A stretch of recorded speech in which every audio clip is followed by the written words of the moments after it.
वळूया आपल्या तिसऱ्या श्लोकाकडे. प्रभाते मनी राम चिंतित जावा, पुढे वैखरी राम आधी वदावा. सदाचार हा थोर सांडू नये रे, जनी तो चितो मानवा धन्य होय रे. समर्थ म्हणतात की प्रभाते म्हणजेच पहाटे किंवा सकाळी उठल्यावर बरोबर मनात रामाचे म्हणजेच सकारात्मक, शुद्ध आणि उदात्त विचारांचे चिंतन करावे. वैखरी म्हणजे आपली वाणी बोलण्यापूर्वी मनामध्ये राम असावा आणि मगच शब्दातून राम प्रगट व्हावा. सर्वात महत्त्वाचे म्हणजे सदाचार म्हणजे चांगली वागणूक कधीही सोडू नये. जो माणूस या नियमांचे पालन करतो तो जगात धन्य होतो, म्हणजे त्याला खरा मान मिळतो.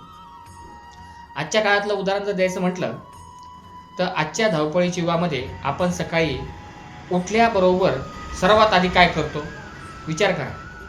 आपण सर्वात आधी मोबाईल हातात घेतो आणि सोशल मीडियावरील नकारात्मक बातम्या किंवा इतरांची प्रगती पाहून आपण स्वतःची तुलना करायला सुरुवात करतो. यामुळे दिवसाची सुरुवातच तणावाने होते. यावर समर्थांनी आज असे लागू होते की सकाळी उठल्यावर 5-10 मिनिटे डिजिटल डिटॉक्स करा, म्हणजे सोशल मीडिया वगैरे असेल त्यापासून बाजूला राहा. मनात एक कृतज्ञता आणा. आजचा दिवस मला मिळाला आहे. आजचा आधुनिक काळातील रामचिंतित जावा याचा अर्थ आहे तुमची सकाळ जर शांत आणि सकारात्मक असेल तर तुमचा पूर्ण दिवस उत्पादक जातो. सुरुवात तुमच्या स्वप्न संपूर्ण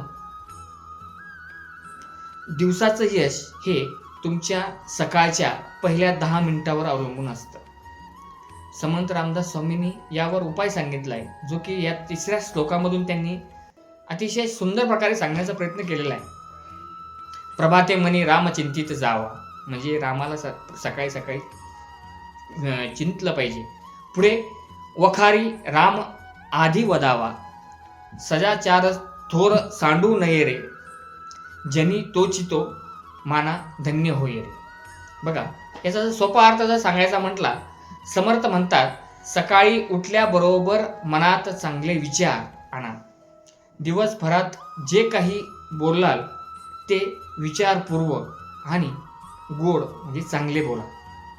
तुमची वागणूक, इंग्लिशमध्ये बोलायचं म्हटलं तर कॅरेक्टर, हीच तुमची खरी ओळख आहे. ती कधीही खराब होऊ देऊ नका. सकाळी उठल्यावर मोबाईलमध्ये डोकं घालण्यापेक्षा 5 मिनिटे शांत बसा. स्वतःला सांगा की आज मी कोणाचेही मन दुखावणार नाही. तो सदाचारी असतो, त्याला समाजात आदर मान सन्मान मिळतो. आता तुम्ही एक गोष्ट करा, उद्या सकाळी उठल्यावर तुम्ही सर्वात आधी काय कराल ते मला कमेंटमध्ये टाका, जेणेकरून तुम्ही नवीन गोष्ट काहीतरी शिकाल. भेटूया पुढच्या 4थ्या श्लोकामध्ये. धन्यवाद.